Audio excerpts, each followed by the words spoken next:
Estamos muy centrados de estos últimos partidos que más importante de esta temporada. Estamos muy centrados y trabajamos duro y, y partido para partido pensamos siempre partido para partido y para ganar.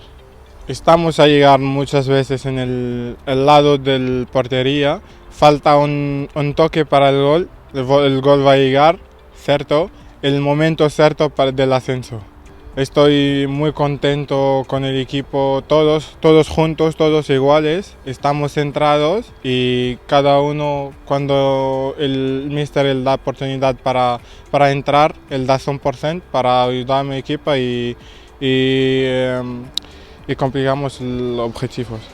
Todos los partidos de estos últimos partidos, todos iguales, van a ser muy difíciles. Ahora vamos a jugar el sábado contra el Racing, una equipa que mejora mucho y vamos a salir un espectacular en un campo muy difícil y vamos a salir para hacer todo para ganar. Sí, está muy importante para nosotros. Siempre invitamos para ellos para ayudarnos aquí en este campo. Somos juntos, conseguimos los objetivos.